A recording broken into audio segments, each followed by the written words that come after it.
How do I con?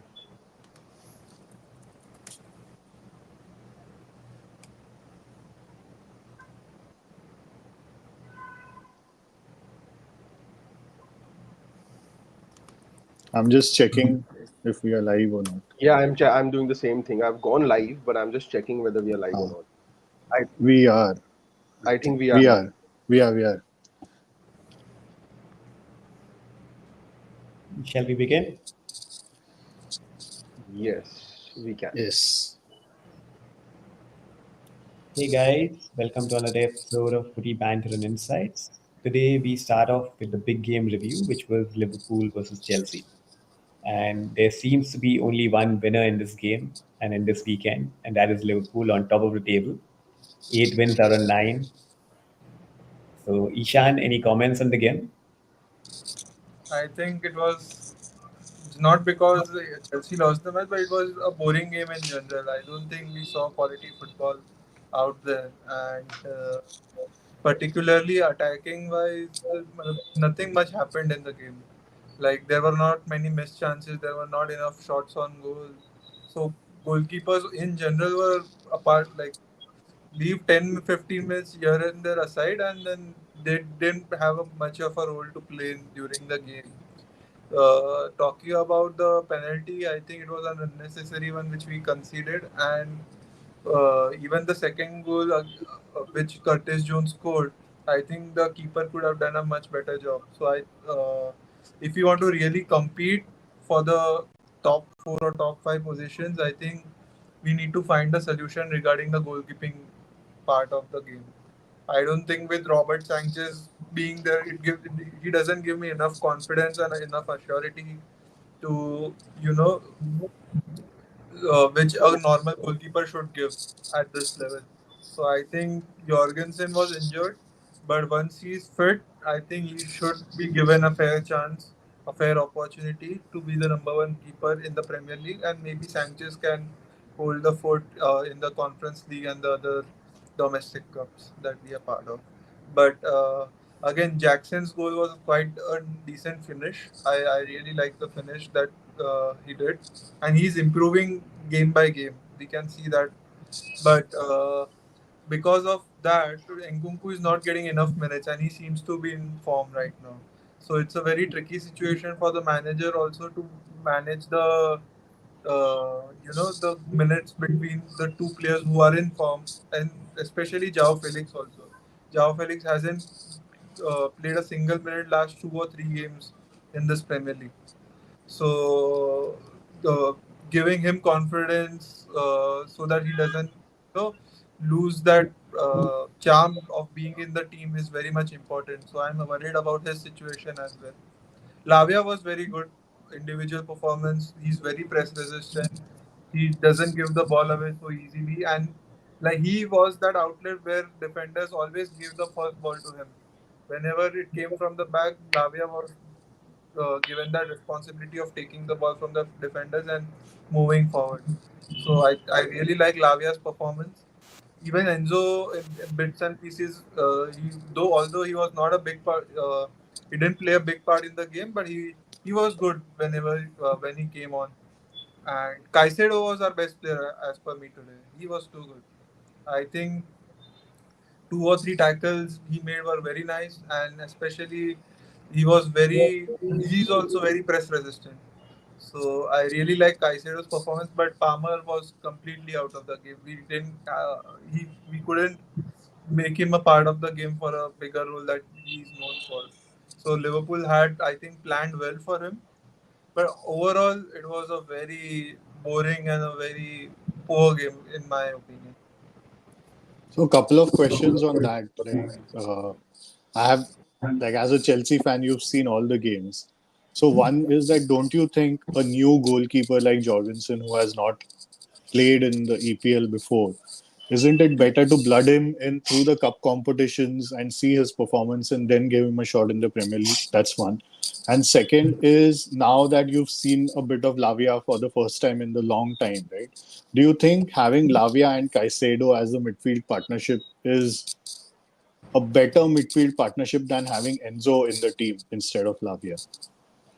So, First, Just from the first impressions. yeah. So sure. I think answering your first question, if we had a better first team goalkeeper option, I think what you said stands true that we should blend him in for the first season, let him acclimatize and maybe like let him be more comfortable. But we don't have a good solution as of now in form of Robert Sanchez. So we have to look for the next best solution, and I think we can give opportunities to Jorgensen. He's young. He was injured. He hit like his eye socket. I think he had some face injury during the international break. But I think he seemed good during the other matches that I watched in the Conference League and the domestic cups, and he gives me more confidence. Somehow Robert Sanchez last season also I don't see like if you watch under Maresca, many players have improved personally. Individually they have improved a lot, but I don't think Robert Sanchez is one of them. So giving for Jorgensen few opportunities seems to be the right idea. And secondly, about Lavia or Enzo, I am still of the opinion that Enzo uh, gives a lot more to the team. Although Lavia is a very good player, like no doubt, but Enzo gives that quality to the team which nobody else can. Breaking the lines, defensively, maybe he's not as good as Lavia. Lavia might be 8 on 10. Enzo is 6 on 10. But attacking wise, like he's too good. As per me, he gets a lot of criticism on the social media that he's not the player that we got him for. But Enzo, to me, brings in that quality which no other player as of now in the Chelsea squad has. So for me, I think Enzo and Caicedo is a better combination. Also, they have played close to 30-40 matches together since last season. So their partnership, I believe, much more effective. And we have a lot of games to go. So I'm sure Lavia, all three of them will get fair opportunities. But Caicedo is a fixed, like he's non-negotiable in the squad. Then we have to figure Enzo or Lavia who turns out to be better. So it depends on Both the you. type of game. So let's say if you look at the two games which Lavia has actually started, you've seen him against Man City and Liverpool. So in the bigger games, it makes sense to have someone like a Lavia in the team who can also be press resistant and at the same time offer more defensive stability. With Enzo, he can contribute more in breaking down low blocks. Today, Liverpool did a great, combination play. They were pressing high and they also had a low block when it was needed. So I think it was a very smart tactical move by Slot. And with regard to Jorgensen versus Sanchez, honestly, I'm not a big fan of Sanchez, but if you look at the 8 games specifically in the Premier League, he has had his good moments. He's made some very crucial saves. He's saved the penalty. So he has had good moments, and Jorgensen is being blooded in through the cup competitions. So hopefully, maybe in the next few weeks, once Jorgensen is fully fit, he can also see him in the Premier League. Like Ishan rightly said, I don't think we have a very, very good goalkeeper. Like when we were watching the match, we were discussing that possibly Liverpool's second goalkeeper would be Chelsea's first goalkeeper by a mile. So I Yeah. think from that For many context clubs, itself, actually. for many clubs, correct. Yeah. So And because of Sanchez that, I is not think, consistent, you. I think he has those good moments, but he has really dumb moments also, where we feel like, yeah, yeah, matlab, why it's is he not in the worth team? it. Yeah, But for like just to interject here, and I know Varun also must have so many things to share, but like Enzo, I feel is not being utilized well by Maresca because like I feel Enzo is better in sort of a deeper lying position where he can control the game a bit more, be like sort of like a regista where he's sort of spraying the ball around, although he has the physical attributes to also run around everywhere and not be like a Pirlo who's just sitting like a quarterback. But I feel with Maresca, he's playing more of a number 8 role where you have to attack and defend, like be more box to box. And when he doesn't have that much space in front of him, he's not able to make play as much as he would normally or his capabilities are from a deeper lying position. So therefore, in this case, maybe Lavia is a better option where it might also allow Caicedo to go slightly forward and Lavia can sit and be in sort of a proper defensive midfield role. What do you think about that? See, it depends again on the game, yeah. Like honestly, like we've seen almost all the games, including the cup competitions. Mm-hmm. And if I look at it objectively, as a pure play number six, Caicedo is definitely our go-to guy. Hmm. Secondly, Maresca works with a single pivot. He Hmm. works in the concept wherein the fullback, one of them, becomes an inverted midfielder and he becomes a Hmm. second pivot. Hmm. So you don't have the luxury of having two people in that position anymore. So if let's say Enzo has to play in the team, he has to play as an inside left, wherein he is creating those kind of avenues for the forwards. He's breaking the lines, he's going forward, and he's tracking back. Now, if I look at it from a tactical point of view, Enzo in a number six pure play role is actually going to make this team defensively very, very easy to play against. So I don't think that is a possibility at this juncture, at least. Between Lavia and Caicedo, I definitely prefer Caicedo in the team anyhow, whether it's as a number six or a hybrid number eight as well, which he has the capability. Today we saw the pass that he made for Jackson. He's done the similar thing in the previous game, wherein again Caicedo to Jackson, and he scored a beautiful goal as well. So I think he has that capability of going forward. He actually plays a very similar role for Ecuador as well. So I think at this juncture, whenever we see Chelsea playing against, let's say, anyone except for the top six teams, they will have Enzo in the starting lineup. And also today, I think the reason it's not only Chelsea, let's talk about Liverpool as well. McAllister and Luis Diaz both were not involved in the game from the beginning because all three of them had traveled to South America for their qualifiers, right? So it's very difficult for teams who have players who are going for a very long journey, playing two games, coming back, they don't have the freshness to kind of participate. So maybe if we look at the next few games, I feel that Lavia may get a bench role and Enzo will again start the way we have done in the past. What did you guys think of the penalty decision? 100% penalty. 100% penalty. Levi Colville made a mistake. Uh, and there's like it's a sure shot penalty, right? You can't go in. It was a very naive. Just he just tried to hoof away the ball and he got the leg. What about the second one, which was given and overturned later by VAR? Even that was perfectly fine. Like honestly, when the without the VAR decision, so we were watching the match with Outani today, and I told him there's no way this can be a penalty. And as usual, Outani was arguing, and we were like, okay, well, let's wait for the replay. And when he saw the replay, oh, he was agreeing that he was right. So as usual, I think it's good that Outani comes to the realization on his own.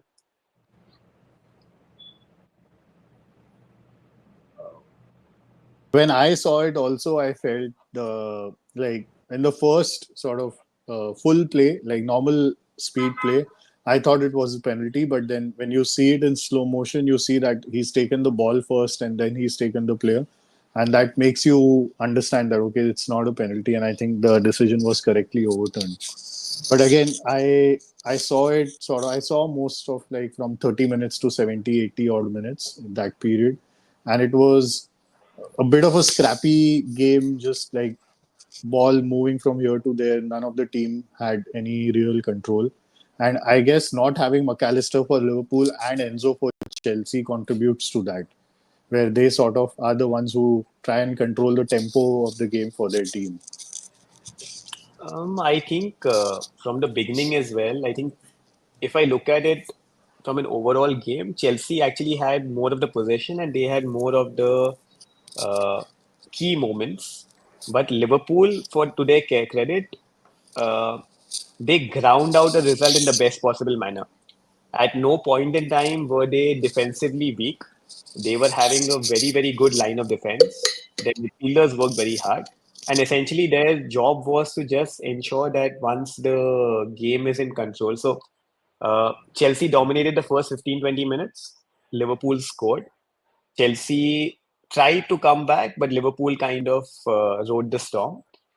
Chelsea equalized, and within 5 minutes, they defensively let in a very easy goal. It was a great finish by Curtis Jones and a good ball from Mohamed Salah as well. And then post that, at no juncture could you feel that, oh, Liverpool are going to lose this game. it would have been a scrappy 2-2 draw. We had chances at the end. Neto played really well today. Caicedo, as Ishan said, played really well. But a big credit to Liverpool because you're not always going to be at your best. You need to get these results if you want to compete for the title.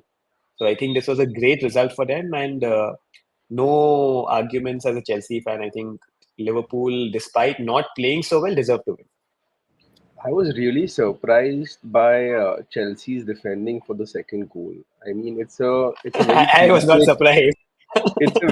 it's a very cliche thing, right? That you score and then you have to be really rock solid for the next 5 minutes so that the opposition don't come back immediately and score against you, right?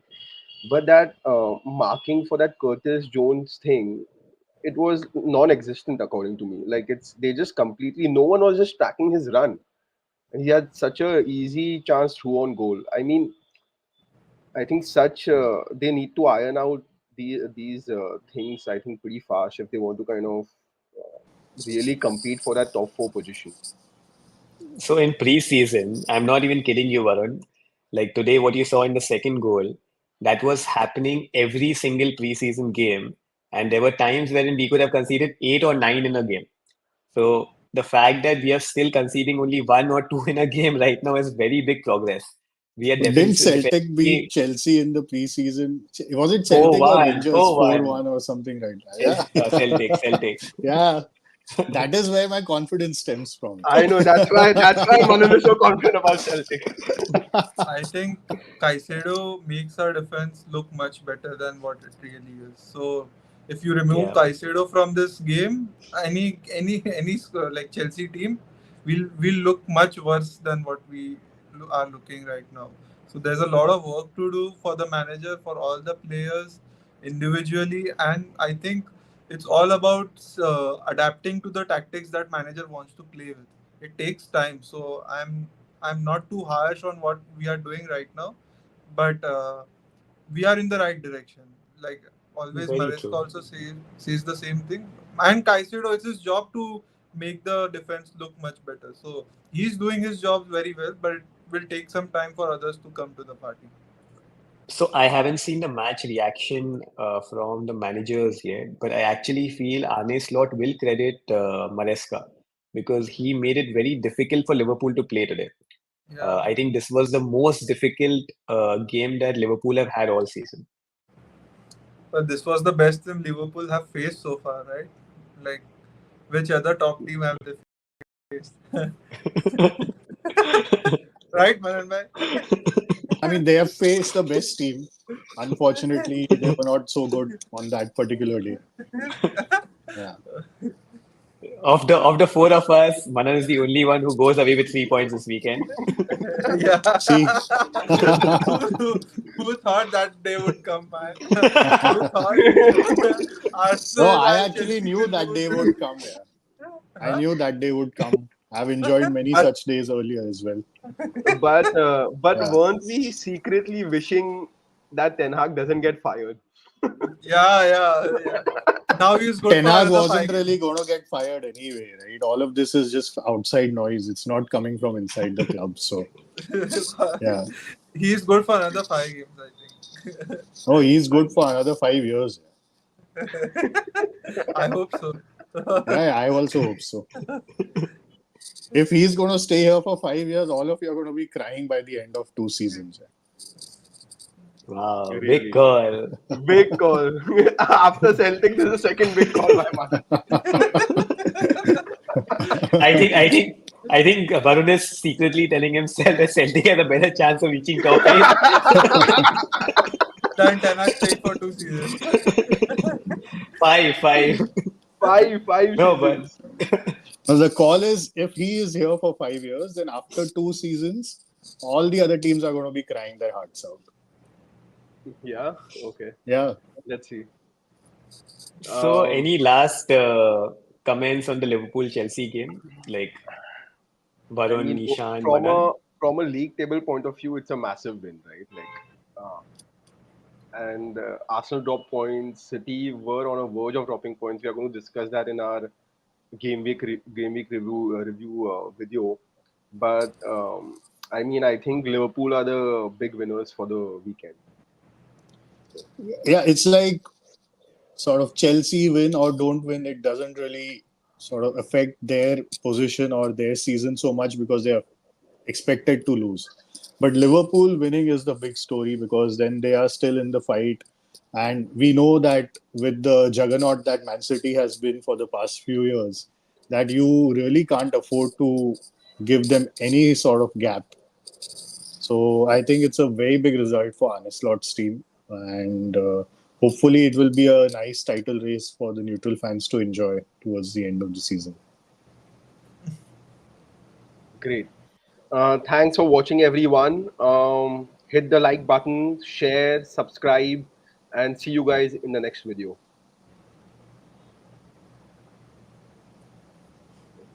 Shall we begin the next?